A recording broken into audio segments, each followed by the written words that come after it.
السلام علیکم ناظرین، میں ہوں سمیع ابراہیم اور آپ دیکھ رہے ہیں سمیع ابراہیم یوٹیوب چینل۔ جمعرات ہے، یہ میری آج کی دوسری ویڈیو ہے۔ تھوڑا سا میں آپ کو آج یہ بتانا چاہتا ہوں کہ یہ کس قدر ظالم ہے ہمارے سیاستدان، اور کس قدر محبت کرنے والے ہیں پاکستان کے لوگ، اپنے قائدین سے اپنی جان نچھاور کر دیتے ہیں، ان کے لیے سب کچھ دے دیتے ہیں، لیکن جیسے ہی ان ورکرز کی ضرورت ختم ہوتی ہے، یہ بالکل کسی ٹیشو پیپر کی طرح ورکرز کو استعمال کر کے پھینک دیتے ہیں، اور پھر پیچھے مڑ کے بھی نہیں دیکھتے۔ جس طرح ہم ٹیشو پیپر سے اپنا ناک صاف کرتے ہیں اور اس کے بعد اسے ڈسٹ بین میں پھینک دیتے ہیں اور اس کی طرف دیکھنا بھی گوارا نہیں کرتے، یہی حال ہمارے سیاسی قائدین کا ہے۔ یہ سب سے پہلے ذکر کرتے ہیں اس کا پشاور موڑ کا، جہاں پر جمعیت علماء اسلام کے ورکرز پتہ نہیں کہاں سے، کراچی سے، پشاور سے، کوئٹہ سے، چمن سے، خوزدار سے، JUIF جو ہے ان کا زیادہ پار بیس جو ہے وہ بلوچستان ہے، وہاں سے یہ ورکرز آئے، بارش میں یہاں پر یہ بھیگتے رہے، انتہائی ٹھنڈی ہواؤں میں یہ اپنے قائدین کے نعرے بلند کرتے رہے، اور ہم نے ویڈیوز بھی دیکھی۔ یہ بیچارے اتنے معصوم لوگ تھے، اکثریت پہلی دفعہ اسلام آباد آئی، ہم نے دیکھا وہ چڑیا گھر بھی جا رہے ہیں، مارکیٹس میں جا رہے ہیں، بڑے حیران ہو رہے تھے یہاں کی ترقی کو دیکھ کر کہ یہ بھی پاکستان کا حصہ ہے جہاں پہ لوگ اس طرح سے رہ رہے ہیں، اور بلوچستان اتنا پسماندہ علاقہ۔ ان کے چہروں سے دیکھ کے لگ رہا تھا کہ کس قدر بیچارے مظلوم ہیں یہ لوگ، اور ہماری ریاست نے کتنی ان کے ساتھ، حکومت نے زیادتی کی ہے کہ ان کو کچھ بھی پرووائڈ نہیں کیا، اور یہ اسلام آباد کو بھی دنیا کا شاید سب سے بہترین شہر سمجھ رہے ہیں۔ اب وہاں پر یہ جو قائدین تھے یہاں پر دھرنے میں بھی، یہ تو گھر جا کے سو جاتے تھے، مولانا صاحب، ان کے بھائی، ان کے بچے اور دوسرے بہت سارے لوگ، اور یہ بیچارے ورکرز ادھر ہی رہتے تھے۔ اب مولانا نے ابرپٹلی دھرنے کے خاتمے کا اعلان کر دیا اور کہا کہ آپ یہاں سے جائیں، اور بس اب اپنے دوستوں اور ساتھیوں کی مدد کو جائیں وہاں پر جہاں پر وہ سڑکیں بلاک کر رہے ہیں، یہ کہہ کر تو چلے گئے مولانا۔ اب ان لوگوں کو لانے کے لیے اس وقت ضرورت تھی وہاں پر، یہاں پر اجتماع دکھانا تھا لوگوں کا، حکومت کو کچھ بلیک میل کرنا تھا، اپنے لیے کچھ سودے بازی کرنی تھی، اس کے لیے طاقت یہی دکھانی تھی کہ یہ کتنے لوگ ہیں، تو ان لوگوں کو آپ لے آئے۔ اب مولانا اعلان کر کے چلے گئے، وہ بیچارے بے یار و مددگار ساری رات سردی میں ٹھٹھرتے رہے۔ آج بھی صبح سے کوئٹہ سے جو ورکر ہیں، خاص طور پر جو بلوچستان سے آئے ہوئے ہیں، وہ سردی میں ٹھٹھر رہے ہیں، وہاں پر برباد ہوتے رہے، اور ان کے لیے گاڑیاں نہ رات کو آئیں، نہ صبح کو آئیں، نہ دوپہر کو آئیں۔ کچھ اپنی مدد آپ کے تحت، کچھ دوستوں سے پیسے ویسے لے کے، کچھ ریلوے اسٹیشن کی جانب، اور پھر کچھ جب میڈیا نے اس بات کو ہائی لائٹ کیا، جب تصاویر ساری دکھائیں، ویڈیوز دکھائیں کہ یہ لوگ وہاں پر ابھی تک بیٹھے ہوئے ہیں، تو جناب وہ گاڑیاں آ رہی ہیں، گاڑیاں ہم دے دیتے ہیں، اور ان لوگوں کو ہم بس وہ گاڑیوں کا انتظار ہو رہا ہے۔ تو یہ لوگ اتنے محبت کرنے والے ہیں ان قائدین سے، ان کو اپنا مسیحا سمجھتے ہیں، لیکن پھر یہ سوال بھی اٹھتا ہے کہ کب تک ان لوگوں کے ہاتھوں استعمال ہوتے رہیں گے؟ کبھی مذہبی استادوں کے ہاتھوں، کبھی ان سیاسی مداریوں کے ہاتھوں، کبھی یہ جو سیاسی شعبدہ باز ہیں ان کے ہاتھوں، یہ بڑی بڑی تقریریں کرنے والے، جذبات سے کھیلنے والے، لوگوں کو سبز باغ دکھانے والے، اپنے مقاصد کے لیے لے آتے ہیں، اور پھر جب وہ مقصد حل ہو جاتا ہے تو بے یار و مددگار کر کے ان کو چھوڑ کے تو یہاں سے چلے جاتے ہیں۔ بڑی ایک یہ ایسی صورتحال تھی جس کو دیکھ کے بہت ہی دل پسیجا اور بہت دل برا ہوا۔ دوسری جماعتوں کا بھی ذکر کر لیتے ہیں۔ اب انڈمنٹی بورڈ ہیں جناب میاں نواز شریف صاحب کے لیے،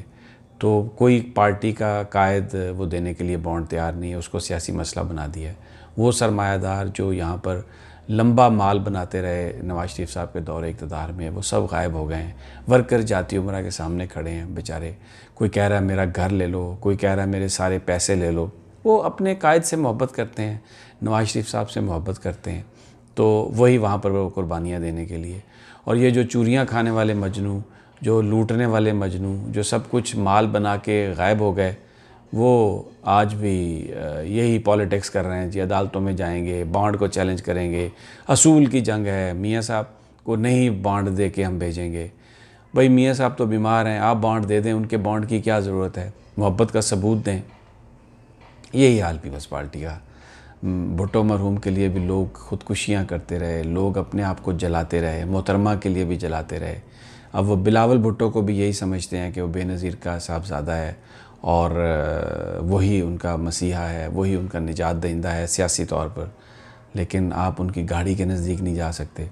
وہ ویڈیوز ہم نے دیکھی ہیں جن میں بلاول کے ورکرز جو ہیں وہ ایک آصفہ بھٹو کے ساتھ ایک بندے نے سیلفی لینے کی کوشش کی، اس کو جو سیکیورٹی نے دھکے دیے اور مارے۔ کب تک ہم لوگ ان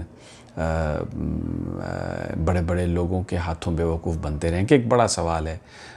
لیکن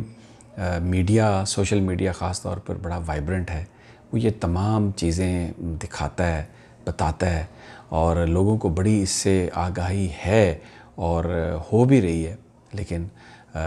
شاید ہماری زندگیوں میں وہ وقت آ جائے کہ جب ان سیاسی شعبدہ بازوں کے پیچھے لوگ اس طرح بھاگنا بند کر دیں، یہ جو نعرے لگا کر لوگوں کے جذبات سے کھیلتے ہیں، جھوٹے وعدے تسلیاں دیتے ہیں، ایک دن آئے گا ایسا کہ لوگ پرفارمنس کی بنیاد پر ووٹ دیں گے، اپنی پسند ناپسند جو ان کی ہوگی وہ اس بنیاد پر ہوگی کہ اس نے جو وعدہ کیا تھا کیا وہ پورا کیا یا نہیں۔ اور جب تک لوگ اس بات پر سختی نہیں لے کے آئیں گے اور جو جھوٹا ہے اس کو جھوٹا نہیں کہیں گے اور جو جھوٹا ہے اس کا ساتھ نہیں چھوڑیں گے، تب تک یہ بیوقوف بناتے رہیں گے، تب تک یہ اسی طرح جذبات سے کھیلتے رہیں گے اور اپنا مقصد حل ہونے کے بعد اسی طرح ورکرز کو بے یار و مددگار چھوڑ کے بھاگ جائیں گے۔ یہ جب اقتدار میں آتے ہیں، وزیر اعظم ہاؤس میں چلے جاتے ہیں تو بالکل دروازے بند کر دیتے ہیں۔ ابھی یہ بڑی تلخ بات ہے، لیکن عمران خان صاحب کو بھی چاہیے کہ وہ ان حکمرانوں کی روش پر نہ چلیں، ورکرز سے ملاقاتیں کریں، ملیں، آئیں۔ وہ لوگ جو ہمیشہ ان کے لیے، وہ نوجوان جو ان کے لیے آج بھی ان کا دل دھڑک رہا ہے، لوگ آج بھی عمران خان کو ہی پاکستان کی آخری امید سمجھتے ہیں۔ ابھی تک کوئی ان کی ذات پر پرسنل کوئی سکینڈل نہیں آیا، لیکن رابطہ خان صاحب آپ نے بھی توڑا ہے لوگوں سے۔ رابطے کو جوڑیے ان غریب لوگوں سے، ان غریب جوانوں سے، ہماری ان ماؤں بہنوں سے جو آپ کے جلسوں میں آ کے آپ کے نعرے لگاتے تھیں۔ اور اب یہ جو ایک روش ہے آپ کی جماعت میں کہ جو بڑے بڑے لوگوں کی سیکریٹریز ہیں یا جو ان کے ساتھی ہیں انہی کے لیے سب کچھ ہے، مخصوص نشستیں بھی انہی کے لیے ہیں، سارے جو فوائد ہیں وہ بھی انہی کے لیے ہیں، اس روش کو توڑیں، نئی روش قائم کریں۔ یہ قوم آپ سے بہت پیار کرتی ہے، یہ ملک آپ سے بہت پیار کرتا ہے، تو لوگوں کی جو امیدیں ہیں وہ آپ سے ہیں، ان کو قائم رکھیے۔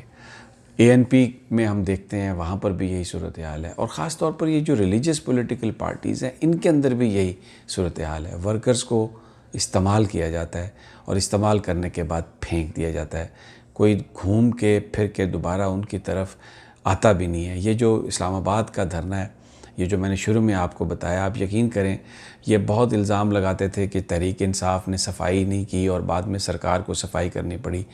آج بھی دھرنے کو ختم ہوئے 1.5 دن سے زیادہ ہو گیا، 24 گھنٹے ہو گئے ہیں، لیکن صفائی مکمل نہیں ہوئی۔ CDA کی گاڑیاں صفائی کر رہی ہیں، اور یہاں پر مولانا صاحب روزانہ تقریر کرتے تھے کہ یہ دیکھیں ہم یہاں پہ صفائیاں کر رہے ہیں۔ اور جس طرح اس دھرنے کے شرکاء کو فیسیلیٹیٹ کیا اسلام آباد کی ایڈمنسٹریشن نے، اس کی مثال نہیں ملتی۔ بارش ہوئی تو چیف کمشنر کو پرائم منسٹر نے بھیجا کہ جائیں وہاں پر بندوبست کریں، لوگوں کو جو چیزیں چاہیے وہ دیں، لیکن اب اسی طرح گند چھوڑ کے چلے گئے ہیں اور CDA کا عملہ اس کی صفائی کر رہا ہے۔ ابھی تک کشمیر ہائی وے کو، جب تک میں یہ ریکارڈ کر رہا ہوں، کشمیر ہائی وے کو نہیں کھولا جا سکا، لوگ گاڑیوں کے انتظار میں ابھی تک بیٹھے ہیں۔ یہ میں جمعرات دوپہر کے وقت یہ ویڈیو آپ کو اپلوڈ کر رہا ہوں، اور وہاں پر بیٹھے ہوئے ہیں سڑکوں پہ انتظار میں کہ جی بسیں آئیں گی، پتہ نہیں آتی بھی ہیں کہ یا نہیں، یا انہی کو خود اپنے گھر والوں سے پیسے منگوا کے تو یہاں سے جانا ہوگا۔ بالکل بے یار و مددگار چھوڑا ہے ورکرز کو۔ یہ مثال ہے، یہ میں اس لیے ویڈیو اپلوڈ کر رہا ہوں، لوگوں کے ساتھ میں اس لیے مخاطب ہوں، ان کو یہ بتانا چاہ رہا ہوں کہ جب تک آپ ان بہروپیوں سے اور ایسے لوگوں سے پیچھے نہیں ہٹیں گے جو آپ کو استعمال کرتے ہیں، اور جب ان کا مطلب نکل جاتا ہے تو ایک ٹیشو پیپر کی طرح پھینک کر آپ کو وہاں سے نکل جاتے ہیں، جب تک آپ جب تک آپ خود نہیں روکیں گے اپنے آپ کو ان کے ہاتھوں استعمال ہونے سے، یہ آپ کو استعمال کرتے رہیں گے۔ یہ بڑے ظالم لوگ ہیں اور ان کی طاقت آپ ہیں۔ اگر آپ ان کے ہاتھ میں کھیلنا بند کر دیں، پرفارمنس پر ووٹ دیں اور اپنی پسند ناپسند صرف اس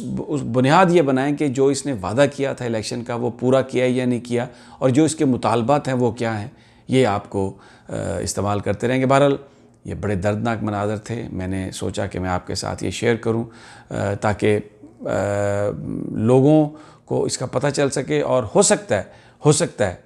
کچھ لوگ میری اس بات کو آگے بڑھائیں اور پھر واقعی وہ ہم ایک نئے پاکستان میں جا سکیں۔